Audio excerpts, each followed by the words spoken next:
Hola, hola a todos. Son las 12, ya es la hora de comenzar nuestro culto al Señor en alabanza, en adoración. Lo hacemos a través de su palabra, de forma online, con esta cuarentena preventiva que nos hemos puesto.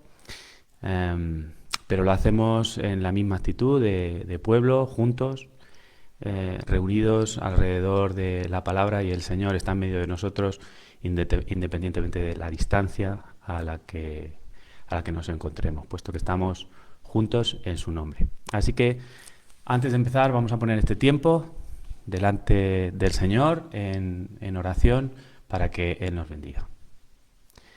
Dios y Padre nuestro, nos acercamos con temor y temblor, Señor, sabiendo que eres un Dios grande, todopoderoso, creador, y nosotros somos criaturas, Señor, pero también sabemos que eres un Dios de gracia, de amor, de misericordia, que se acerca a su pueblo, que viene a entendernos, Señor, y la muestra principal de eso fue la encarnación de tu Hijo Jesús. Señor, te damos gracias por todo ello. Queremos recordarlo, celebrarlo, aprender y edificarnos juntos también en estas verdades. Señor, está tú con nosotros en esta mañana y recibe la alabanza de tu pueblo allí donde se reúne. En el nombre de Jesús. Amén. Vamos a comenzar con la lectura. Yo proponía a través del grupo una lectura de varios capítulos, pero la lectura sobre la que, o más representativa, va a estar en Éxodo 24, y vamos a empezar en el versículo 12. Éxodo 24, versículo 12 hasta el 25:9. Dice así la palabra del Señor. Entonces Jehová dijo a Moisés: Sube a mí al monte y espera allá, y te daré tablas de piedra, y la ley, y mandamientos que he escrito para enseñarles.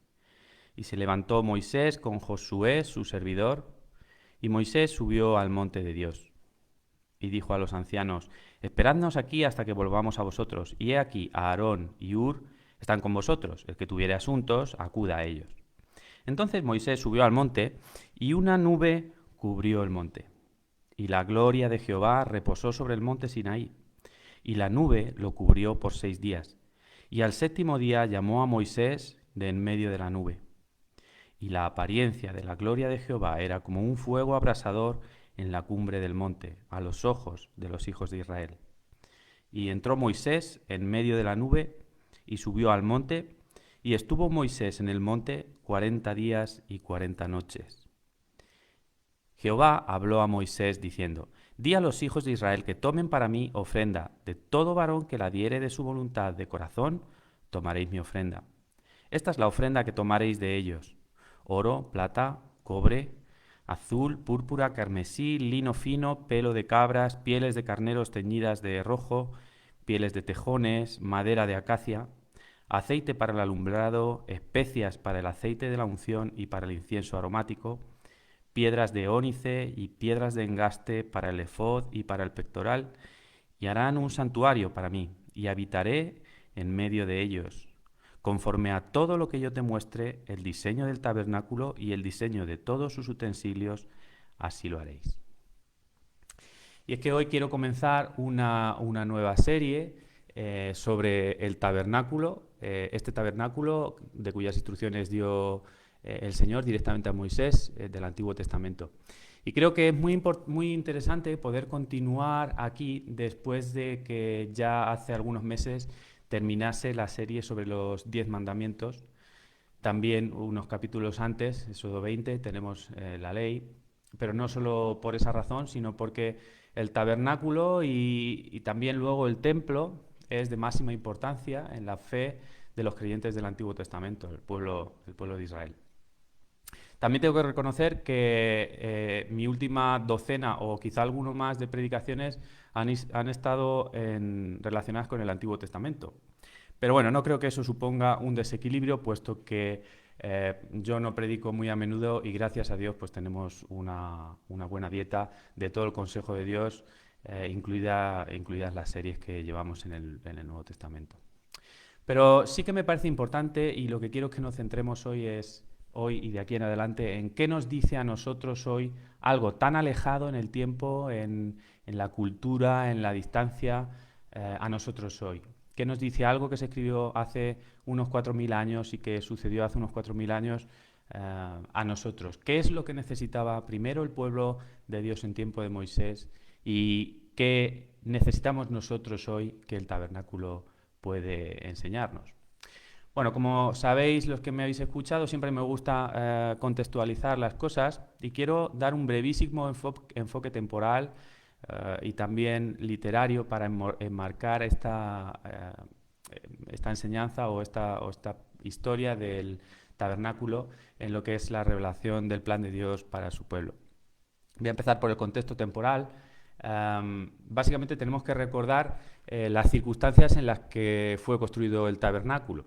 ¿Qué es lo que había pasado? Bueno, pues si leemos desde Génesis, vemos que Génesis termina con José en Egipto y empieza después de que han pasado 400 años después de que José muriese. El pueblo de Israel había ido a vivir allí por ausencia, por hambruna y porque no había recursos en su tierra, y habían llegado a Egipto. Allí les habían acogido muy bien porque José era de los principales, solamente después de Faraón, y allí crecieron. Bueno, ahora en Éxodo los vemos que son esclavos en Egipto. Muchas cosas han cambiado 400 años después, y así comienza el libro de Éxodo.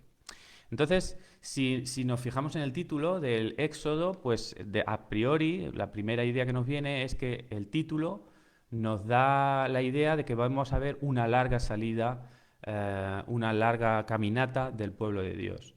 Y en realidad se sitúa al pueblo de Dios en todo este libro en 3 zonas geográficas. La primera es en Egipto mismo. Esa zona, o sea, esa primera parte que abarca los 13 primeros capítulos, en ella vemos la historia de cómo Dios pues llama a Moisés, cómo finalmente llega a liderar al pueblo en la salida de Egipto. Y después veremos la demostración de poder de Dios con las plagas que Dios mandó a Faraón, tras las cuales pues no le quedó más remedio que dejar al pueblo de Israel salir. La segunda parte del Éxodo, que podemos ver entre los capítulos 14 al 18, solamente dura 2 meses.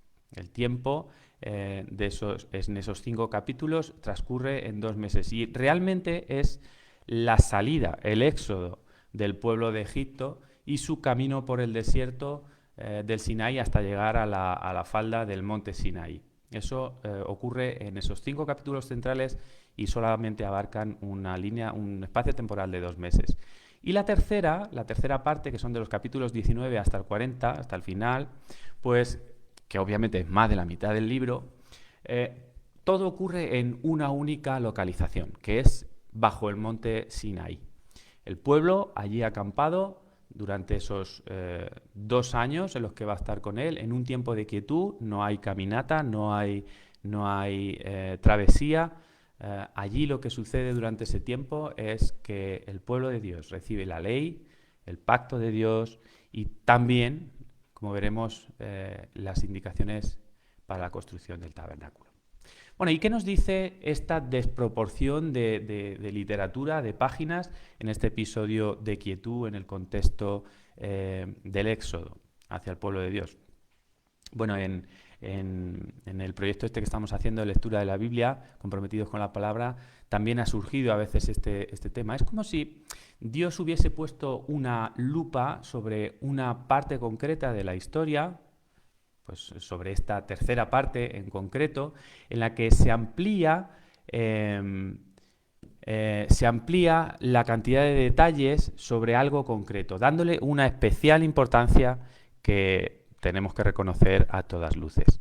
Y es algo que vamos a ver en muchas partes de la Biblia, especialmente en el Antiguo Testamento, donde, por ejemplo, las genealogías, las personas van quedando unas a un lado de la historia y la Biblia se va enfocando en otras.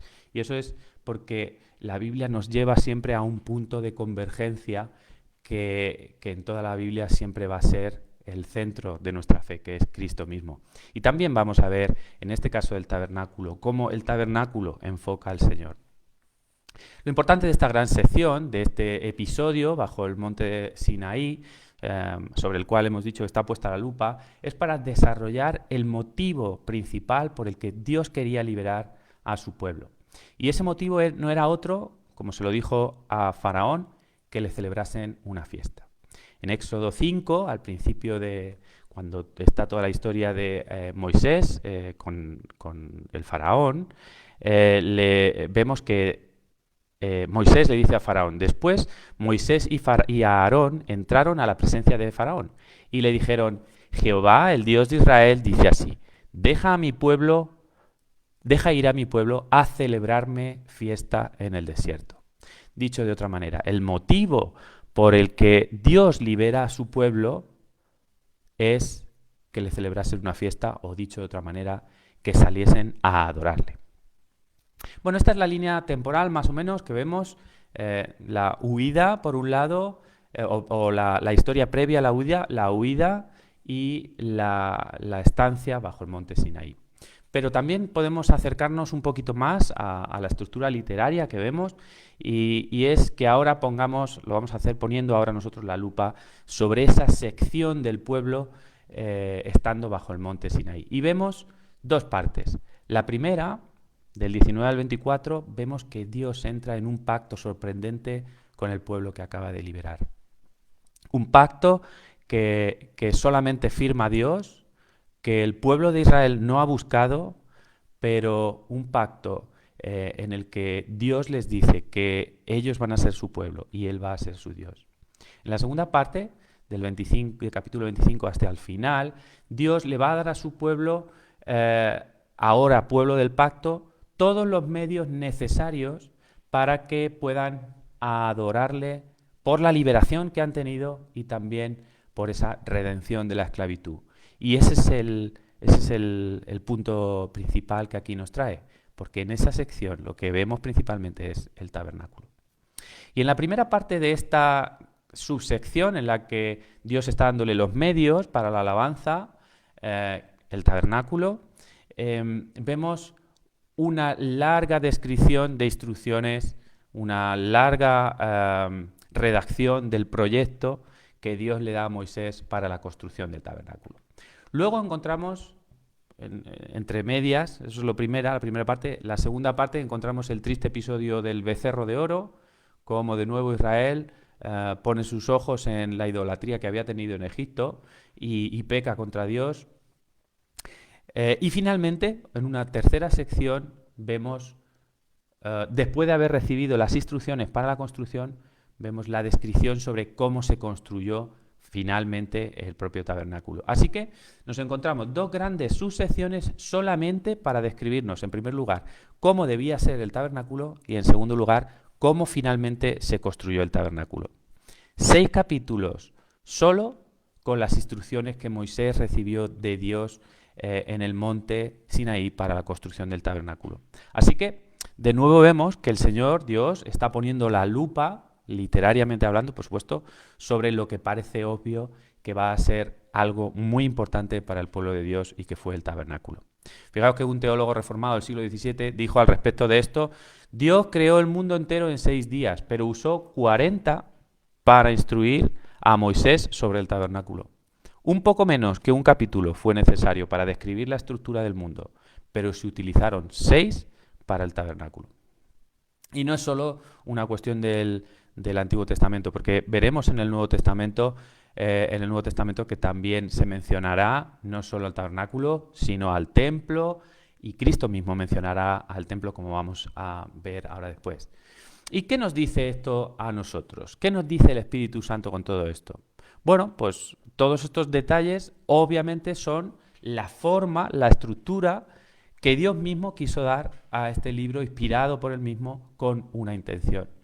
Pequeñas palabras, pequeñas ideas que aparecen en la Biblia son desarrollados largamente por Jesús o por Pablo o por Pedro, porque todo detalle de la palabra de Dios es inspirado y tiene algo que decirnos. Por tanto, viendo estos contextos, creo que hay razones más que suficientes para que podamos hincarle el diente a esta sección de las Escrituras. Mucho más cuando es justo lo que viene después de los 10 mandamientos y lo que sucedió posteriormente a la serie que ya terminamos. Bueno, bien, cambiemos de punto y quiero que veamos ahora qué es el tabernáculo. ¿Qué es el tabernáculo? Yo no recuerdo haber escuchado una serie de predicaciones sobre el tabernáculo y eso quizá pues trae apreciaciones quizá incorrectas sobre qué era el tabernáculo. Bueno, si queremos saber cómo era el tabernáculo, pues simplemente tenemos que ir a leer esas dos partes que he mencionado, del 25 al 30 o del 35 al 40. Y si habéis hecho esa lectura que os proponía, pues quizá os ha parecido algo difícil de entender. Las palabras son bastante diferentes a las que usaríamos hoy. Quizá nos es difícil entender la descripción de la obra en conjunto, o a lo mejor incluso hasta os ha parecido aburrido, pero que no. Luego, si queréis, puedo compartir con vosotros un par de vídeos que compartimos en su momento en Comprometidos con la Palabra sobre cómo era el tabernáculo, su construcción, etc.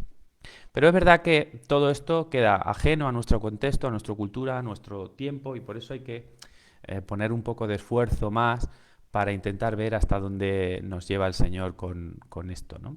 Así que, ¿qué es el tabernáculo? Bueno, pues básicamente el tabernáculo era una tienda como una tienda de campaña.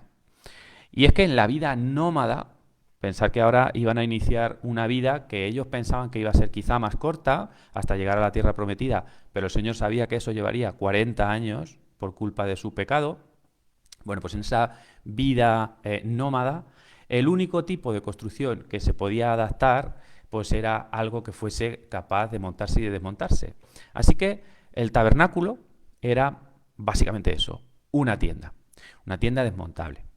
Sí que es verdad que era una tienda no pequeña, tenía unos casi 14 metros de largo por un poquito más de 4,5 de ancho y otros 4,5 de alto, y eso nos da pues como unos 63 metros cuadrados. Para el que tiene un piso pequeño, pues más o menos como un piso pequeño, ¿no? O podría ser como un poco más de un tercio de nuestro local de la iglesia actual. Y esa tienda, que era rectangular, que estaba cubierta con pieles, que estaba sujeta con postes de madera, pues tenía dos espacios. El primero de ellos, que era al que se entraba cuando se entraba por la puerta, era lo que se llamaba el lugar santo. A ese sitio solamente podían entrar los sacerdotes que estaban ordenados. Y dentro pues no había demasiadas cosas, había básicamente 2 o 3 cosas. El primero, la lámpara con 7 brazos, que siempre estaba encendida, la mesa del pan de la proposición, era lo que se podía encontrar en ese espacio. Y justo antes de la entrada al segundo espacio se encontraba un altar donde se quemaba incienso, el altar del incienso, de forma continua. Eso sería la primera parte. En la parte más interior, separada por un velo lujoso y precioso, pues era el lugar santísimo. Allí solamente podía entrar el sumo sacerdote, uno de entre todos los sacerdotes, y únicamente se podía entrar una vez al año. Y dentro podíamos encontrar el arca del pacto. De todos estos utensilios y muebles podremos hablar posteriormente en la serie. Bueno, pues esto es la tienda central. Alrededor de la tienda, el recinto se cerraba con otros cortinajes. El recinto de alrededor se llamaba el atrio y era básicamente casi como del doble de las dimensiones del propio tabernáculo. Y allí sí que podía entrar cualquiera del pueblo para adorar a Dios. Era en ese espacio, dentro, delante del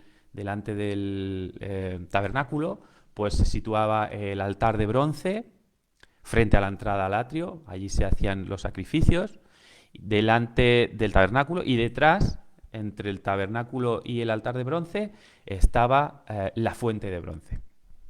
Bueno, esto es básicamente, luego podéis verlo en un vídeo o leerlo con más cuidado, que os pasaré. Hay algunas singularidades que habría que mencionar sobre el tabernáculo. Primero, que el pueblo había recibido instrucciones muy concretas a través de Moisés, con mucho nivel de detalle sobre cómo debía ser construido, y esas instrucciones venían de Dios mismo. Lo leemos en Éxodo 36. Dice, conforme a todo lo que yo te muestre, el diseño del tabernáculo y del diseño de todos sus utensilios, así lo haréis. También lo hemos leído en el capítulo 22 y 23.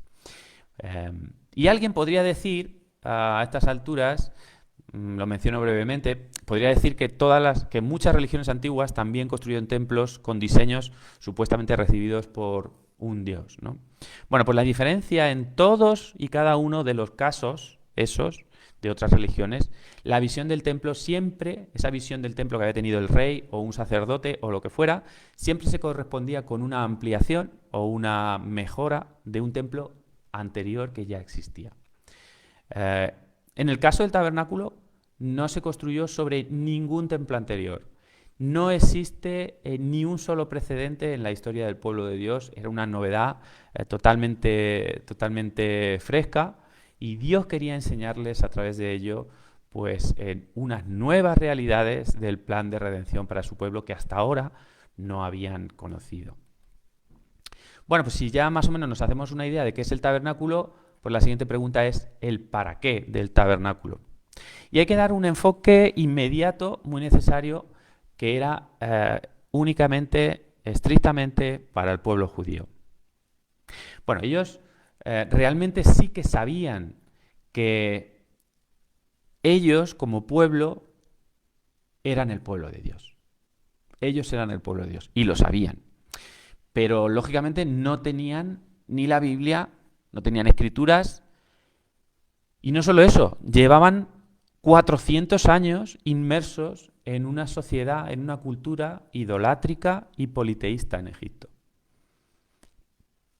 Sí que es verdad también que ellos habían visto las proezas de Dios para su propia salvación. Habían visto cómo habían pasado las plagas, cómo se había abierto el mar. Habían visto a estas alturas el Sinaí y la presencia de Dios hasta tal punto que no podían ni siquiera soportarla de la santidad que veían en Dios. Así que podían entender que eran realmente una preciada posesión para Dios, una nación santa, un reino de sacerdotes, todo eso. Pero ¿cómo podía Dios enseñarles a alejarse de ese trasfondo de 400 años de idolatría y acercarse únicamente a un Dios, a un único Dios, un Dios invisible, como les recuerda en el Levítico? Fijaos que no habéis visto a nadie en el monte, les dice Dios, para que no se hagan estatuas, en una verdadera adoración sin imágenes talladas. Bueno, pues la respuesta o la forma por la que Dios quería enseñarle todas estas cosas y sacarles de esa cultura pecaminosa era el tabernáculo. El tabernáculo, por tanto, es un medio visible para enseñar a su pueblo acerca de quién es Dios, de cómo es Dios y de qué plan tiene para ellos. Y es que el tabernáculo, como la revelación progresiva del Señor que vemos en las Escrituras, era una tosca sombra, una sombra de lo que vendría después, de las realidades espirituales que Dios quería mostrar.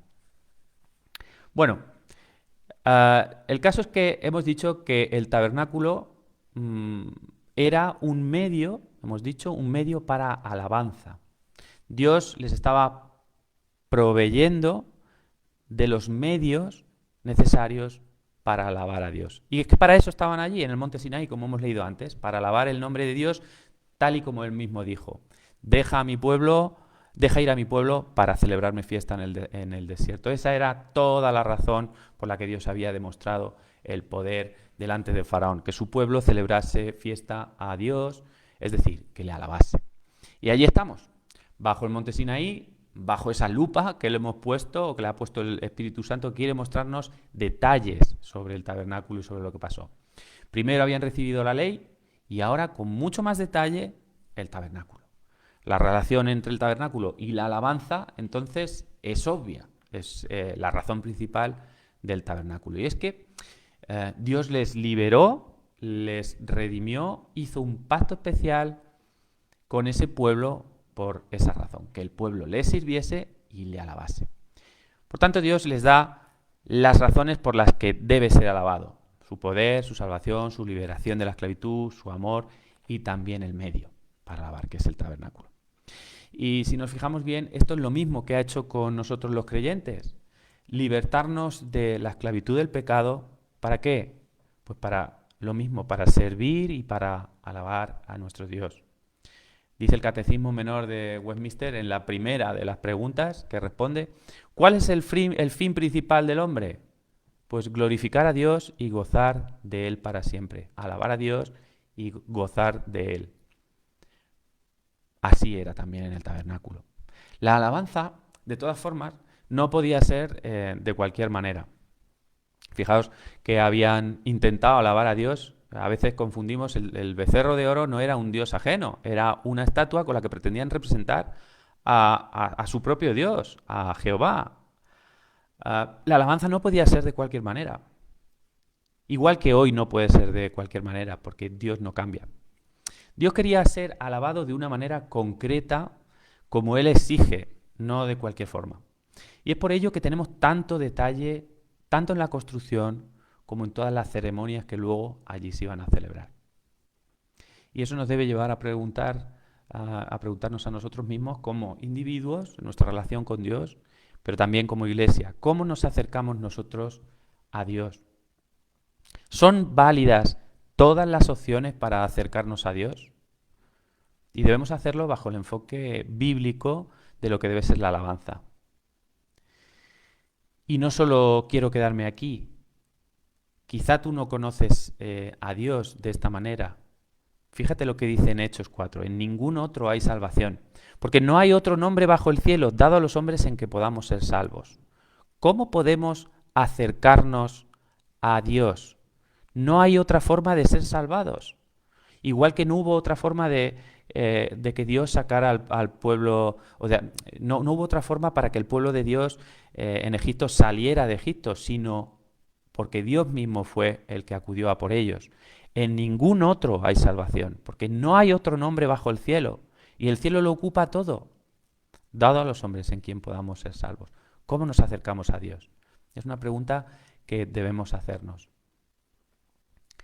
Bueno, hemos visto entonces que el tabernáculo, en primer lugar, fue erigido para alabanza del pueblo, pero también para revelar el carácter de Dios y su plan. En primer lugar, que Dios es santo. Lo vemos en Éxodo 25, dice: y harán un santuario para mí, y habitaré en medio de ellos. Así que el tabernáculo tenía que ser un lugar santo, porque era el lugar en el que iba a estar la presencia de Dios habitando en medio de ellos. Era un lugar santo en la tierra, como leemos también en Hebreos. Ahora bien, aún el primer pacto tenía ordenanzas de culto y un santuario terrenal. Pero, si leemos bien, el tabernáculo al fin y al cabo solamente era una tienda. Así que el tabernáculo era santo solamente cuando la presencia de Dios estaba en él.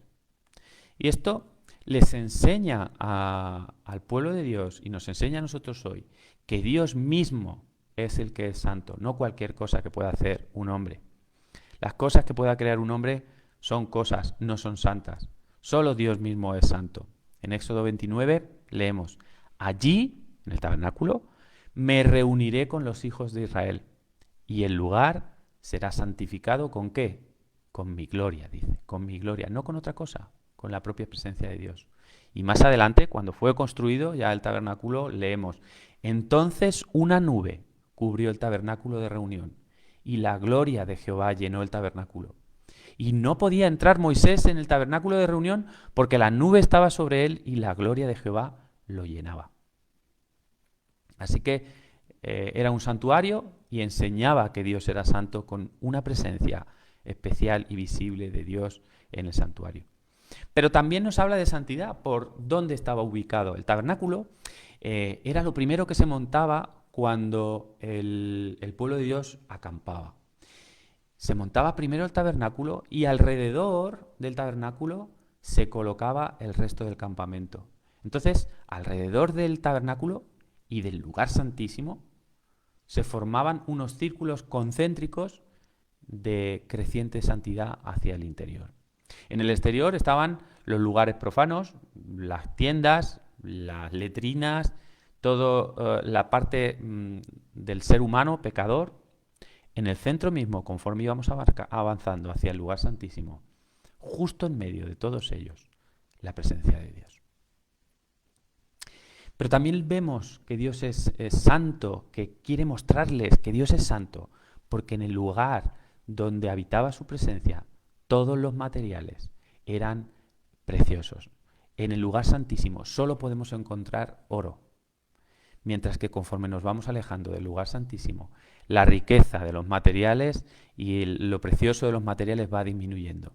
Desde la cortina que cerraba el atrio, que eran básicamente cortinas sin adornos, vamos entrando hacia el interior donde encontramos bronce, y en el lugar santo, ya donde solo podían entrar los sacerdotes, encontramos plata y oro, cruzando el velo solamente oro, en donde donde estaba la presencia de Dios. Así que no solo por la posición, estar en el centro, en círculos concéntricos de santidad, sino por la propia material, les estaba enseñando, donde yo estoy, no hay mancha, todo es precioso, todo es puro, como el oro. Y eso pasó también en el propio monte Sinaí, poco antes. El pueblo tuvo que alejarse del monte cuando Dios dijo que se iba a aparecer en el monte. Los ancianos se situaron en la falda de la montaña y en el pico, en la cumbre, la presencia terrorífica de Dios en forma de nube y de fuego. El tabernáculo les estaba recordando al propio monte Sinaí que habían visto con sus propios ojos. Era una forma tosca, de nuevo, de representar la sombra de una realidad superior, que era el cielo mismo, donde Dios habita, donde nadie puede entrar. Y era una realidad que no solamente pretendía enseñar, sino que pretendía mover al pueblo de Dios en una dirección. Y debe plantearnos a nosotros también la misma cuestión. Vemos en Levítico 11, porque yo soy Jehová vuestro Dios, vosotros por tanto os santificaréis. Y seréis santos porque yo soy santo.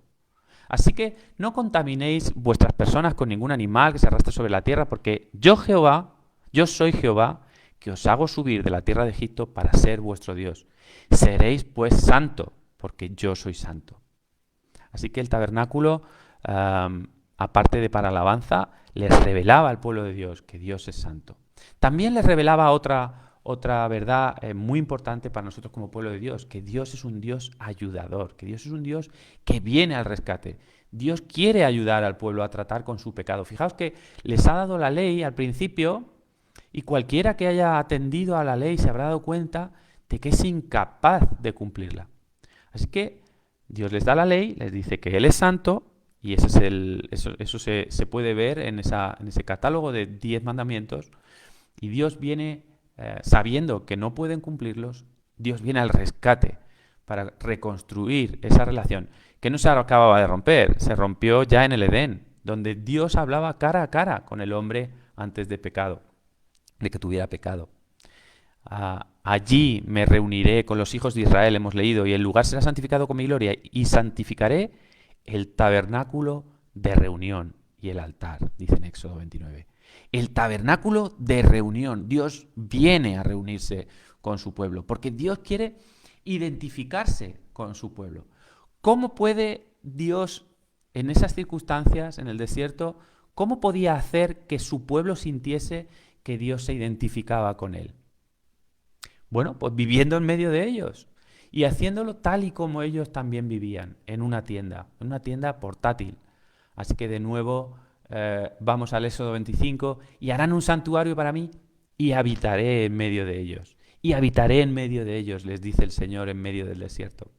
Dios estaba cumpliendo una promesa que dio mucho tiempo antes a Jacob, cuando le dijo: he aquí, yo estoy contigo y te guardaré por donde quiera que fueres, y volveré a traerte a esta tierra, porque no te dejaré hasta que haya hecho lo que te he dicho. Dios está en medio de ellos y está con ellos. ¿Y qué tiene esto que decirnos a nosotros como cristianos del Nuevo Testamento? Porque es imposible no darse cuenta de que esta imagen del tabernáculo era la sombra de la verdadera ayuda que Dios iba a revelarnos más adelante en Cristo. Todavía eran sombras para ellos, pero para nosotros hoy tenemos la verdadera luz que daba la sombra del tabernáculo. Nuestra ayuda está en Cristo, que viene a reconstruir esa relación perdida desde el Edén, que se hace culpa de nuestro pecado, que recoge sobre sí nuestro pecado, se identifica con su pueblo, se hace un hombre y viene a vivir entre nosotros. Y lo leemos en Juan, súper conocido el versículo, aquel verbo fue hecho carne y habitó entre nosotros. Y esa palabra habitó es la equivalente a tabernáculo. Pues si pudiéramos decirlo, estaría mal dicho, pero podríamos decir y tabernaculó entre nosotros. Dice, vimos su gloria, gloria como del unigénito del Padre, lleno de gracia y de verdad. Así que ese es el verdadero tabernáculo. Es Dios viniendo a vivir entre nosotros, es Cristo. Así que ellos estaban aprendiendo acerca de ese Dios ayudador que venía, que se identificaba con ellos y que algún día vendría de una forma muy diferente y de forma espiritual. Bueno, y en tercer lugar, también les enseña de su carácter que Él es el Dios del cielo. Es un Dios santo, es un Dios ayudador que viene al rescate y es el Dios del cielo. El israelita podía tener una idea de las cosas que están por venir en el tabernáculo. El adorador salía de su tienda, venía al tabernáculo, entraba por la puerta del atrio, se acercaba al lugar santo donde Dios habitaba en medio de ellos. Imaginaos que si pasaba algún sacerdote, podía ver lo preciado del lugar santo, podía ver el altar, podía ver ese humo que salía constantemente del tabernáculo, igual que en el Sinaí. El adorador iba desde lo profano, desde el exterior, hacia lo santo, en dirección al lugar santísimo. Desde la tierra, como en el monte Sinaí, hacia el cielo, donde el humo representaba la presencia misma de Dios. Así que puede ser que viera incluso ese querubín que, si habéis leído, estaba bordado en el velo, que ocultaba el lugar santísimo, que lo custodiaba, igual que vemos en el Edén cuando Dios echa fuera al ser humano y pone un querubín protegiendo el acceso a Dios para que nadie pudiese entrar allí. Así que vemos todo eso que ellos sí conocían y vemos que de nuevo el tabernáculo es la sombra de lo que está por venir. Porque ¿dónde habita Dios? ¿Dónde habita Dios? ¿Acaso Dios se limitaba a ese tabernáculo? Bueno, en Hechos lo vemos, y en los Salmos, y en muchos sitios, pero concretamente en Hechos dice, el cielo es mi trono, y la tierra el estrado de mis pies. ¿Qué casa me edificaréis? Dice el Señor. ¿O cuál es el lugar de mi reposo? ¿No hizo mi mano todas estas cosas? Así que era un método, un medio para enseñar a su pueblo acerca de su carácter y de su plan para con ellos. Pero todavía una tercera cosa del para qué del tabernáculo. Hemos visto para la alabanza de su pueblo, revelar su carácter y su plan, pero otra cosa muy importante con la que de verdad podríamos quedarnos maravillados y sobrecogidos es que Dios quiere tener comunión con su pueblo. Dios quiere tener comunión cercana con su pueblo. Era el tabernáculo era el sitio que Dios había preparado para poder reunirse con ellos y tener comunión con el pueblo. En Éxodo 29 de nuevo leemos, esto será el holocausto continuo por vuestras generaciones a la puerta del tabernáculo de reunión, delante de Jehová, en el cual me reuniré con vosotros para hablaros allí. Allí me reuniré con los hijos de Israel y el lugar será santificado con mi gloria. Fijaos, el santo, el todopoderoso, Dios creador del cielo y de la tierra, el Dios invisible, se reúne con su pueblo pecador. El Dios eterno se reúne con las criaturas temporales que viven en la tierra. Y es que aquí, para quien diga que en el Antiguo Testamento no podemos ver la gracia de Dios, se equivoca de una manera estrepitosa, porque aquí concretamente vemos cómo es la gracia de Dios para con su pueblo. Un pueblo que no hizo el tabernáculo porque quisiera hacerlo. Fue Dios el que les dijo lo que tenían que hacer. Fue Dios mismo quien hizo el pacto con ellos. Fue Dios mismo el que se está revelando, fue Dios mismo el que viene a encontrarse con su pueblo. Fue el mismo Dios el que le dio todas las instrucciones de cómo debía ser el tabernáculo para una alabanza y un acceso correcto a su presencia. Y eso es por gracia. Eso es gracia. El pueblo no había hecho nada, no era un pueblo especial, no era nada especial, y allí estaban con un privilegio de acceder al único Dios verdadero delante de ellos. Y es que si algo me gustaría que quedase en esta introducción al tabernáculo, es una verdad fundamental, y es el título que le hemos puesto también a este mensaje, y es que Dios quiere morar entre su pueblo. Dios quiere vivir, Dios quiere habitar en medio de su pueblo, entre su pueblo. Y es que esa ha sido siempre la voluntad de Dios. Desde que se creó el mundo, ¿qué hizo Dios en el Edén con Adán y Eva? Dios vivía, Dios habitaba. Dios habitaba allí. Lo vemos a distintos niveles. El primer tabernáculo, por tanto, podemos decir que fue el propio Edén. Adán y Eva paseaban con Dios por el huerto, con la presencia de Dios en medio de ellos, hasta que apareció el pecado. Dios no puede habitar donde hay pecado porque Dios es santo. Así que Dios echó al ser humano de su presencia, puso ese querubín para proteger la puerta este del Edén y que allí no volviera a entrar nadie, porque allí estaba su presencia. Pero no es el único ejemplo que vemos de Dios queriendo venir a morar entre su pueblo. El propio Sinaí, que vimos en la serie de los 10 mandamientos. El propio Sinaí con esos 3 círculos concéntricos. El ser humano fuera, los sacerdotes en el medio y Dios arriba mostrando su presencia y su poder. Luego vemos un tabernáculo que Moisés llamó el tabernáculo de reunión, que debe ser como la versión 1.0 del tabernáculo y que fue antes de la obra de construcción. El pueblo había pedido en el Sinaí que Dios no les hablase más directamente a ellos, sino que lo hiciese a través de Moisés, porque estaban aterrados de la santidad de Dios.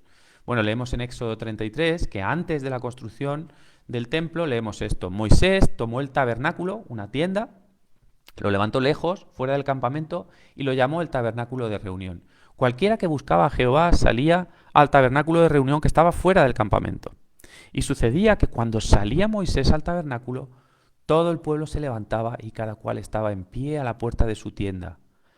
Y miraban en pos de Moisés hasta que él entraba en el tabernáculo. Cuando Moisés entraba en el tabernáculo, la columna de nube descendía y se ponía a la puerta del tabernáculo. Y Jehová hablaba con Moisés. Y viendo todo el pueblo la columna de nube que estaba a la puerta del tabernáculo, se levantaba cada uno a la puerta de su tienda y adoraba. Y hablaba Jehová a Moisés cara a cara, como habla a cualquiera a su compañero. Y él volvía al campamento. Así que esta fue el primer tabernáculo antes de la construcción del tabernáculo tal y como había definido el Señor. El tabernáculo que vemos es otra forma en la que podemos ver cómo Dios se acerca a su pueblo. Pero luego vemos que el tabernáculo se convierte en el templo que construyó Salomón, que fue la idea, la idea la tuvo David, de ver que él vivía en un palacio y que Dios vivía en una tienda. Salomón construyó ese templo de piedra con más duradero, con unas dimensiones todavía mayores. De hecho, el tabernáculo era la mitad que el templo en dimensiones. De nuevo, la decoración, los materiales, el lenguaje que se utiliza en la construcción nos lleva otra vez al Edén, donde se habla de materiales, se habla de obras florales, frutales, en la que vemos la creación. Y leemos en Primera de Reyes, cuando Salomón consagró el templo, cuando los sacerdotes salieron del santuario, de nuevo la nube llenó la casa de Jehová. Y los sacerdotes no pudieron permanecer para ministrar por causa de la nube, porque la gloria de Jehová había llenado la casa de Jehová, la casa de Jehová. Otra vez vemos ahí el Espíritu Santo descendiendo, ese que había estado sobre la faz de las aguas en la creación, que había estado delante del pueblo a la salida de Egipto, en el tabernáculo, ahora también en el templo. Pero no es la única vez, como hemos dicho. Cristo mismo es el cumplimiento de todas estas cosas. Él es el verdadero templo, Dios viviendo entre nosotros. Como hemos leído, aquel verbo fue hecho carne y habitó entre nosotros. Y vimos su gloria, como se veía en el templo, cuando el Espíritu Santo bajaba, lleno de gracia y de verdad. Él mismo se comparó con el templo, cuando dijo, destruid este templo, y en 3 días lo levantaré, refiriéndose a sí mismo. También lo vemos en Apocalipsis, cuando vemos a la nueva Jerusalén, a la Jerusalén espiritual descendiendo del cielo, dice, y no vi en ella templo, porque el Señor Dios Todopoderoso es el templo de ella y el Cordero. Él es el verdadero sitio para adorar. Fijaos lo que le dijo a la samaritana. Jesús le dijo, mujer, créeme, que la hora viene cuando ni en este monte ni en Jerusalén adoraréis al Padre. Vosotros adoráis lo que no sabéis. Nosotros adoramos lo que sabemos, porque la salvación viene de los judíos. Mas la hora viene, y ahora es, cuando los verdaderos adoradores adorarán al Padre en espíritu y en verdad. Porque también el Padre, tales adoradores, busca que le adoren. El templo va a quedar ya obsoleto. Cristo ha venido, Cristo es el templo. En espíritu adoraremos a Dios. O lo que dice en Mateo, porque donde están 2 o 3 congregados en mi nombre, allí estoy yo en medio de ellos, allí estoy yo acampado, viviendo entre vosotros. Así que por tanto es Cristo el que nos enseña acerca de la santidad de Dios, del Dios ayudador que viene al rescate y del cielo al que también nos está llevando. En Él vemos al Espíritu Santo reposar. ¿Qué vemos cuando Jesús se bautizó? Y Jesús, después que fue bautizado, subió luego del agua. Y aquí los cielos le fueron abiertos y vio al Espíritu Santo de Dios, que descendía como paloma y venía sobre él. Al igual que vimos en el templo, en el tabernáculo, en el monte Sinaí, etc.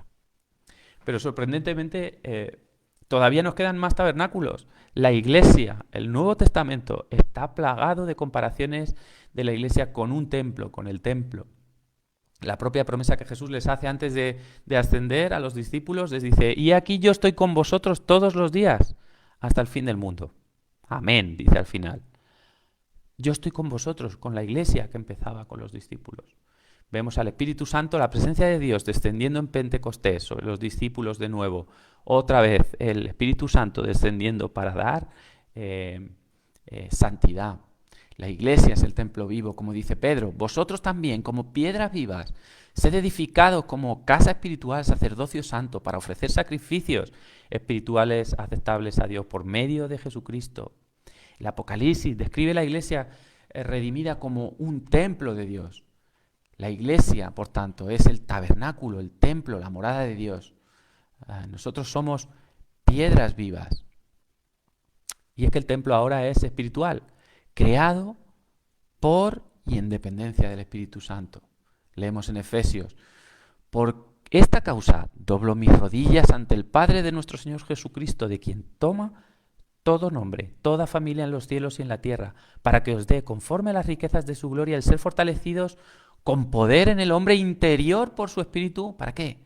Para que habite Cristo por la fe en vuestros corazones, a fin de que, arraigados y cimentados en amor, seáis plenamente capaces de comprender con todos los santos cuál sea la anchura, la longitud, la profundidad, la altura, y de conocer el amor de Cristo que excede a todo conocimiento, para que seáis llenos de toda la plenitud de Dios. Así que no solo la Iglesia como cuerpo es el templo, es el tabernáculo, sino que cada creyente de forma individual también es lugar de la morada de Dios.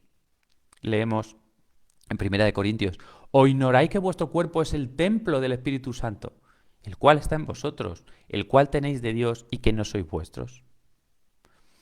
Así que podemos ver que el hilo conductor de todo el relato bíblico es que Dios quiere restaurar la relación con el hombre, perdida en el Edén por causa del pecado.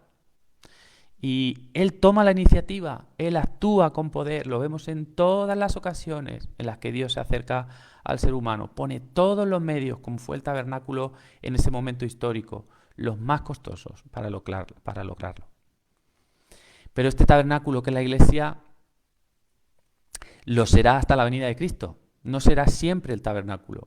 Cuando todo sea restaurado a su estado inicial, de nuevo, como si fuera un nuevo Edén. Los cielos nuevos, la tierra nueva, Dios en medio de su pueblo, literalmente en Cristo, en perfecta comunión con Él. Fijaos, voy a leer un texto en Apocalipsis, quizás un poco largo, pero creo que es muy interesante. Dice Apocalipsis así: y me llevó en el espíritu a un monte grande y alto, y me mostró la gran ciudad santa de Jerusalén, que descendía del cielo de Dios, teniendo la gloria de Dios. Descendía a la tierra, a la creación. Y su fulgor era semejante al de una piedra preciosísima, como piedra de jaspe, diáfana, como el cristal.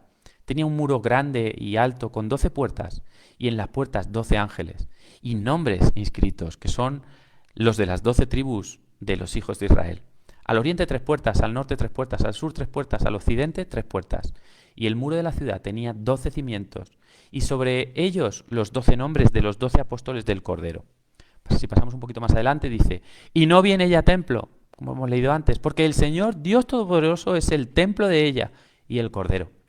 La ciudad no tiene necesidad de sol ni de luna que brillen en ella, porque la gloria de Dios la ilumina, y el Cordero es su lumbrera. Y las naciones que hubieren sido salvas andarán a la luz de ella, y los reyes de la tierra traerán su gloria y honor a ella. Sus puertas nunca serán cerradas de día, pues allí no habrá noche. Y llevarán la gloria y la honra de las naciones a ella. No entrará en ella ninguna cosa inmunda o que hace abominación y mentira, sino solamente los que están inscritos en el libro de la vida del Cordero. Después me mostró un río limpio de agua de vida, resplandeciente como el cristal que salía del trono de Dios y del Cordero. En medio de la calle de la ciudad, y a uno y a otro lado del río, estaban el árbol de la vida, que produce 12 frutos, dando cada mes su fruto, y las hojas del árbol eran para sanidad de las naciones. Y no habrá más maldición. Y el trono de Dios y el Cordero estará en ella, y sus siervos le servirán. Y verán su rostro, como hacía Moisés. Como hacía Moisés, que le miraba cara a cara, veremos nosotros su rostro. Y su nombre estará en sus frentes. No habrá allí más noche, y no tienen necesidad de luz de lámparas, ni de luz del sol, porque Dios el Señor los iluminará y reinarán por los siglos de los siglos. ¿Qué conclusiones podemos sacar para nosotros hoy? Y voy terminando. Bueno, lo primero, que Dios quiere habitar entre nosotros, como hemos visto. Quiere que le alabemos como quería de su pueblo en el tiempo de Moisés. Quiere que disfrutemos de estar con Él, de ser su pueblo santo, de que Él es nuestro Dios, y para ello ha dado todos los medios necesarios. El tabernáculo, hemos visto, era la sombra de Cristo. Todas esas cosas eran para nosotros, para poder entender lo que es Cristo para nosotros. Vemos al Cordero, a Cristo, sacrificado a nuestro favor, entrando con su propia sangre en el lugar santísimo, donde solamente podía entrar una vez el sumo sacerdote, de una vez, como nos dice la Escritura, para siempre, liberándonos totalmente de la esclavitud del pecado y restaurando la relación con Dios de una vez por todas. El mismo Dios que dijo: yo moraré entre mi pueblo en Éxodo, nos dice a nosotros hoy en Efesios que vosotros también sois juntamente edificados para morada de Dios en el Espíritu. Así que, tal y como hizo con nuestros antepasados espirituales, el pueblo de Israel, Dios ha venido a morar entre nosotros para que tengamos una relación basada en su asombrosa gracia. Solamente me queda preguntarte si tienes tú esa relación con Dios. ¿Te has acercado a Cristo como único y excluyente y exclusivo medio para restaurar esa relación perdida con el Dios Santo que tu pecado ha roto?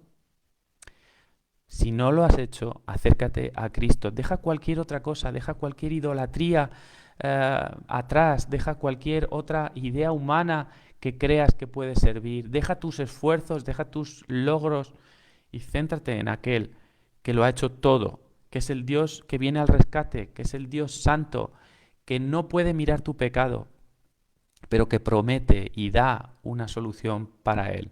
Acércate a Cristo, porque Él es realmente el tabernáculo donde se puede alabar a Dios, donde se puede tener comunión con Él, donde se puede aprender de cómo es Él y de lo que está por venir.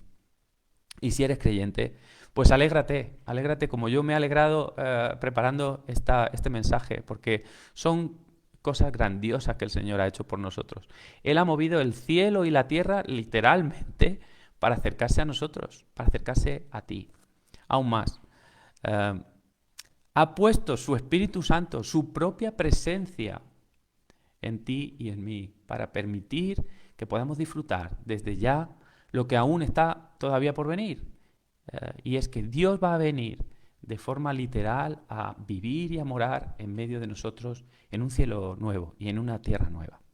Así que esto nos anime y nos edifique, nos fortalezca en la fe para seguir adelante. Que el Señor nos bendiga a todos. Amén.